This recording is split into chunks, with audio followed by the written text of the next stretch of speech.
Google Ads isn't a set it and forget it platform, but it's also not something that you should be constantly poking and prodding at either. And a lot of search campaigns don't fail because they were set up wrong, they fail because the wrong changes were made at the wrong time. Once your campaign goes live, impressions and clicks will start to come in, and then you're probably just staring at the data wondering, okay, what do I do?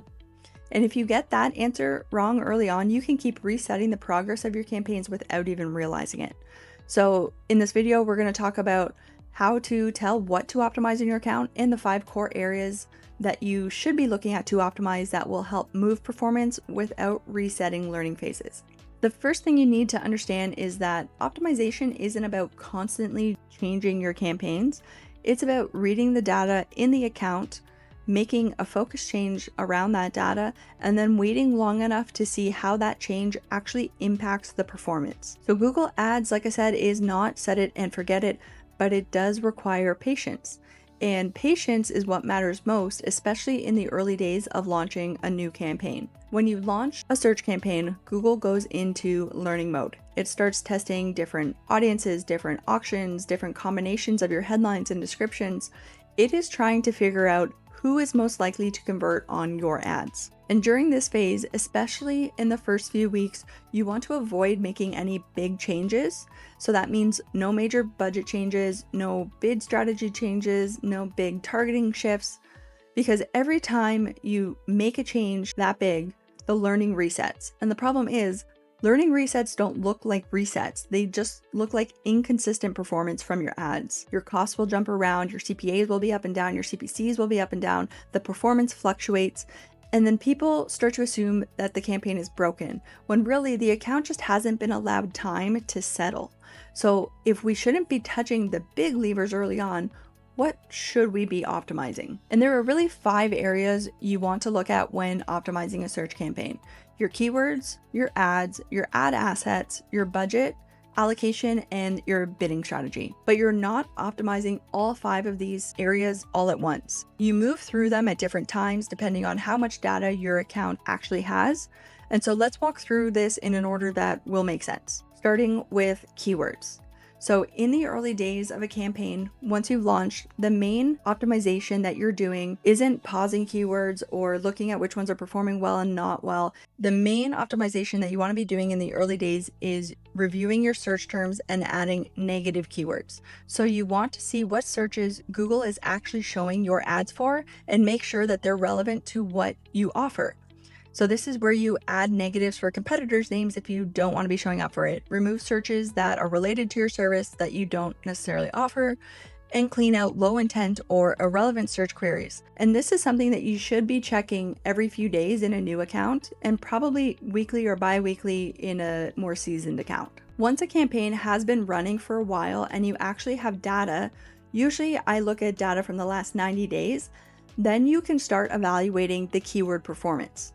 And then at that point, I'm going into the account and I'm asking, okay, which keywords are spending money? Are those keywords bringing in conversions? And what does the cost per conversion look like? So if there is a certain keyword that is spending a lot of money, but not bringing in conversions and our CPA is getting really high, then it's time to pause it. You can also flip this around and look for more keyword opportunities. So when you sort your search terms by conversions, you'll often find searches that are converting well, but haven't been added to your campaigns yet. And so those are great keywords that you can now add in. And that's how you expand into relevant demand that you may not have thought of when first launching that campaign. The second optimization are the ads themselves. And so when you set up your campaign, you usually start with 2 ads per each ad group, and that gives you a clean A/B test without overcomplicating things. So with ad copy, you generally want to include the keywords that you're bidding on. That does help with relevance and matches the message of what the person is searching for with what your ad is showing. And just like keywords, you need enough data before making decisions on which ad to pause or whether you should make a new ad. Again, I'm usually looking at a 90-day window, and at that point, I'm comparing which ad is driving more conversions, which one has a lower cost per conversion, is there one that has a significantly higher click-through rate, and then I'll pause the underperforming one and then create a new ad to keep testing. And a really simple way to do this is by pulling in phrases from your search term reports. So if you see certain phrases that are converting consistently, then those would make great headlines and descriptions to test in your next ad. The third optimization is your ad assets. So your headlines, your descriptions, site links, callouts. Most people set these ones and then never really look at the performance of them or touch them again. But Google will actually give you performance data on which ones are working and which ones aren't, especially with your headlines and descriptions. And so this is a low risk optimization that you can do. Again, I usually look at data over a longer period of time, but then I'll go in and look at the performance of the headlines and the descriptions, turn off assets that aren't performing, which will then just let the stronger assets show more often. And this doesn't disrupt learning the way a bid or budget change does, and over time it does really help improve performance. And the fourth one is budget allocation. So as your account grows, usually you end up with multiple campaigns. Some will perform better than others. That's completely normal. Budget optimization isn't about daily tweaks, it's about zooming out and asking, okay, where is the budget actually working best? And so every few months, it's worth evaluating whether spend should be shifted towards a higher performing campaign and away from the weaker ones. You're feeding the winners and not forcing losers to work and spend your money without results.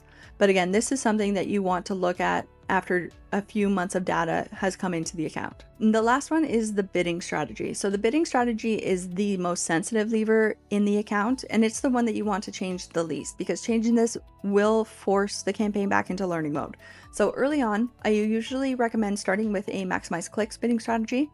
And then once you're consistently getting conversions, usually around 25 to 30 per month, then switching to a maximize conversions bidding strategy makes sense. And usually that's where you want to leave it. But over time, once you start to get data in, you can add in a target cost per acquisition or a target CPA. But if you add that TCPA in too early, you can really limit the reach of your campaign because early CPAs, they're up and they're down, they fluctuate a lot while Google is testing. So you want to give the campaign some time to level itself out before adding in that CPA. And usually that is, again, around that 3-month or 90-day mark. Once a target CPA is in place, you also don't want to adjust this every week. This is more something that you want to evaluate on a monthly or bi-monthly evaluation to see whether you need to decrease or increase it. And one quick note that I do want to make here is that everything we've talked about assumes that you're using a smart bidding strategy.